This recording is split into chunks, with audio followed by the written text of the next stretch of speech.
মতিউর রহমানকে পাকিস্তানে কবর দেওয়া হয়।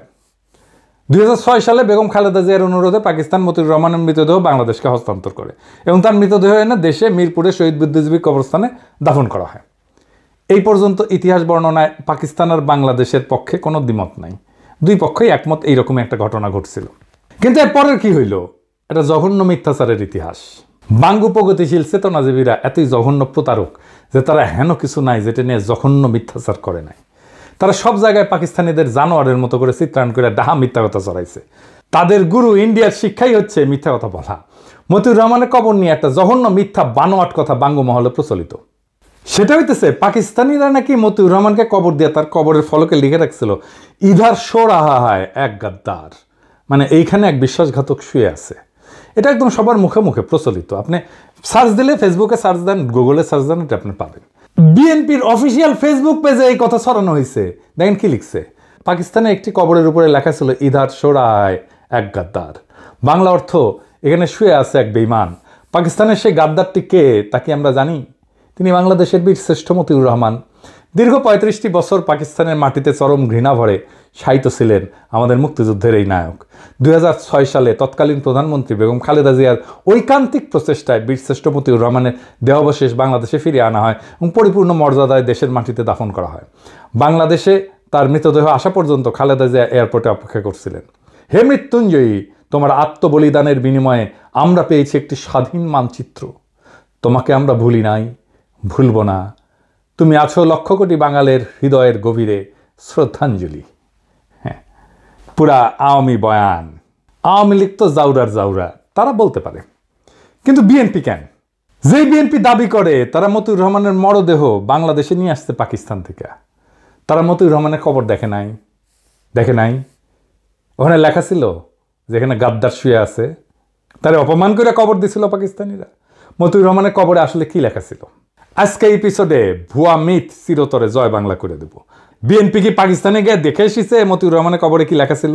যাওয়ার তো কথা, কারণ ডেড বডি নিয়ে আসার সময় তো গেছিল কেউ না কেউ। আর দেখে যদি বুঝতে না পারস, নাই জানস, তাহলে ডা মন করা মিথ্যা কথা সরাস কেন? আজকে বিএনপিদের পাকিস্তানের মাসরুর বিমান ঘাঁটিতে অবস্থিত মতিউর রহমানের অরিজিনাল কবরের ছবি আর সেটার ফলক দেখাবো। দেখেন, সবাই দেখেন। মার্বেল পাথরের ফলকে যেটা লেখা আছে আরবিতে বিসমিল্লাহির রহমানির রহিম, এর নিচে লেখা নাম্বার 1, র্যাঙ্ক ফ্লাইট লেফটেন্যান্ট, নাম মতিউর রহমান, মৃত্যু তারিখ 20 আগস্ট 1971। হারামজাদারা এখানে কই লেখা দেয় যে এখানে গাদ্দার শুয়ে আছে? এখানে দেখেন সে কবরের ছবি, আর সে কবর তুলে বাংলাদেশে পাঠানো হচ্ছে তার ছবি। এডিটর সাহেব দেখায় দেন এটা সেই সময়ের ছবি যখন তার দেহাবশেষ তুলে বাংলাদেশে পাঠানো হইতেছে। নিচে দেখান। বিএনপি বিসমিল্লাহির রহমানির রহিম না বইলে বক্তৃতা শুরু করে না, কিন্তু বিসমিল্লাহির রহমানির রহিম যখন সামনে দেখে এটা পড়ে বুঝতে পারে না। মানে সব জায়গায় ডাহা মিথ্যা কথা না ছড়াইলে পেটের ভাত হজম হয় না। বিএনপির এই চেতনার বয়ান পোস্ট দেওয়া লাগে। বিএনপির মহাসচিব ভাষণ শুরুর আগে ঠিক মতো বিসমিল্লাহ পড়তে পারে না। সেখানে পাকিস্তানিরা মতিউর রহমানের কবরে মার্বেল পাথরের ফলকে বিসমিল্লাহ খোদাই করে রাখছে। এখানে কই চরম ঘৃণা ভরে তারে দাফন করছে পাকিস্তানে। ঘৃণার চিহ্ন দেখলেন আপনারা? বিএনপি তো একটা ব্যক্তি না, একটা সংস্থা না, একটা বিশাল দল। তারা যদি এমন মিস্টেক করে তাহলে দেশ চালাবে কিভাবে? এত নাকি বুদ্ধিজীবী এদের। বিরানি আলম, জামাইকোটার বুদ্ধিজীবী, এত কিছু আছে তাদের, তাও এরকম মিস্টেক কেন হয়? আর সবচেয়ে বড় কথা, যদি বিএনপি কখনো ক্ষমতায় যায়, চান্স যদিও কম, যাই হোক, তখন পাকিস্তান কি এটা মনে রাখবে না যে তারা পাকিস্তানের বিরুদ্ধে এমন একটা মিথ্যাচার করছিল? কূটনৈতিক সম্পর্ক কেমনে করবে? পাকিস্তানের বিরুদ্ধে মতিউর রহমান বিদ্রোহ করছে, তারপরে পাকিস্তান তো তাকে স্বাভাবিকভাবে সম্মানের সাথে দাফন করছে। বাঙ্গুরা যত পশ্চিম পাকিস্তানি অফিসার সৈনিক হত্যা করছে, তাদের একজনেরও কবর দেখাতে পারবে বাংলাদেশে? বলেন তো, মরে নাই? তারা মরছে না? একজনকে তো কবরও দেয় নাই বাঙ্গুরা, শিয়াল কুকুর দিয়ে খাওয়াইছে। বছরের পর বছর ধরে এই অপবাদ দিয়ে গেছে পাকিস্তানকে। পাকিস্তান তো এখন নিজের ভিকটিম দাবি করবে, করাই তো উচিত। পাকিস্তানের বিরুদ্ধে করা বাঙ্গুদের সকল অভিযোগ কি এখন আপনার বিশ্বাসযোগ্য বলে মনে হবে? আমাকে নিয়ে অনেকে বলে আমি পোল্টিবাজ। বিএনপির নেতা অ্যাপোলো বলছে আমাকে নাকি 2013 সালে পিনাকির সাথে তর্ক করতে হবে। আমার অবশ্যই ট্রান্সফরমেশন হয়েছে, চিন্তার ট্রান্সফরমেশন হয়েছে। হয়, মানুষ বড় হয়। ক্ষুদ্রকালে আমরা সবাই চকলেটের জন্য জীবন দিয়ে দিতাম না একটা? এখন কি দিবেন চকলেটের জন্য জীবন? তো ক্ষুদ্রকালের সেই ইমোশনটা কি ভুল ছিল? আর এখনকার এই প্রজ্ঞাটা কি ভুল? আমার ট্রান্সফরমেশন হয়েছে আপনাদের সামনেই, এমন না হঠাৎ করে হয়েছে, আপনারা দেখছেন। গতকালের ভিডিওতে বলছিলাম না যে আমি সেই গুহা থেকে বাইর হইয়া যখন সত্যের মুখোমুখি হয়েছি তখন আমি হতবিহ্বল হয়েছি। তারপরে যখন প্রশ্ন করা শুরু করছি, যা জানছি এতদিন সবকিছু দেখি সব মিথ্যা, সব ঝুটায়। আমি একটা এক্সাম্পল দেখাই, এটা আমার প্রজন্মের যারা, আমার সাথে মুরব্বী যারা, তাদের বলবেন, ওনারাও সাক্ষ্য দেবেন। আসেন সে এক্সাম্পলটা দেখি।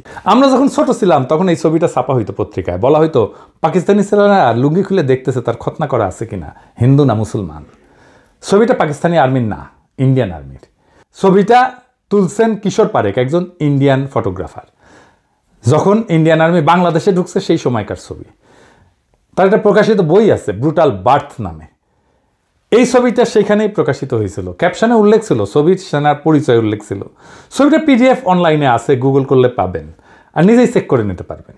তো এইটা যখন আমি প্রথম ফেসবুকে প্রকাশ করি, প্রমাণ হাজির করি, তখন আমার উপরে বাংলার চেতনাবাজরা ঝাঁপে পড়েছিল। আওয়ামী লীগেরা, আওয়ামী বাকশালী প্রগতিশীল নাস্তিক বামেরা আমার পিছনে লাগে কেন জানেন?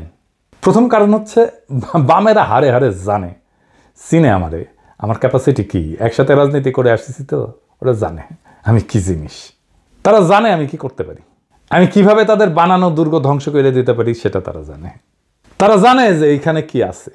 তারা বুঝেছিল যে এই লোকটা একে একে এই ভুল ইতিহাসের মিথ ভাঙতে থাকবে, এই লোকটাকে থামানো দরকার। কিন্তু তারা বোঝে নাই কেমনে থামাইতে হবে, এখনো বোঝে নাই, পারবেও না কোনোদিন থামাইতে। তারপরে তো একে একে মিথ ভাঙতে থাকলাম। আমেরিকা এক একটাভাবে মুক্তিযুদ্ধের বিরোধিতা করেছিল, সেই মিথ ভাঙিছি না? ইসলামপন্থী আলেমেরা মুক্তিযুদ্ধের বিরোধিতা করছিল, সেই মিথ ভাঙিছি না? রাজাকারদের দাড়ি টুপি ছিল আর তারা পায়জামা পাঞ্জাবি পরতো, সেই মিথ ভাঙিছি না?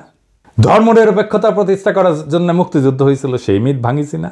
দেশ ভাঙার জন্য মুসলিম লীগ দায়ী, সেই মিথ ভাঙিছি না? 1971 30 লক্ষ শহীদ হয়েছে, সেই মিথ ভাঙিছি না? ভাষা আন্দোলনের মিথ ভাঙিছি না? 6 দফার মিথ ভাঙিছি না? পাকিস্তানি শোষণের মিথ ভাঙিছি না? সামনে আরো কাজ আছে। আমি যদি বাইসে থাকি আগামী 50 বছরের বাংলাদেশের রাজনৈতিক বয়ান তৈরি করে দিয়ে যাব ইনশাল্লাহ। কোনো বাঙ্গুর ক্ষমতা নাই আমার ঠেকায়। শুধু বয়ান না, আগামী রাজনীতির গতিপথ তৈরি করে দিয়ে যাব ইনশাল্লাহ। জুলাই বিপ্লবের যোদ্ধাদের অনেকে হতাশা নিয়ে মেসেজ করে, শহীদ পরিবার মেসেজ করে, আহতরা হতাশা নিয়ে মেসেজ করে। কয়দিন আগেই আবু সাইদের বড় ভাই ফোন দিছিল, মেলা হতাশার কথা বলল। আমি সবাইরই বলি, আগামীর বাংলাদেশটা আমি দেখতে পাইতেছি। ওই বাংলাদেশ আমাদের স্বপ্নের বাংলাদেশ, আমাদের শত্রুদের বাংলাদেশ না। ওই বাংলাদেশ নির্মাণের প্রথম ধাপ সকল বাঙ্গু সুশীলদের সামাজিক আর রাজনৈতিক কর্তৃত্ব থেকে উৎখাত করা।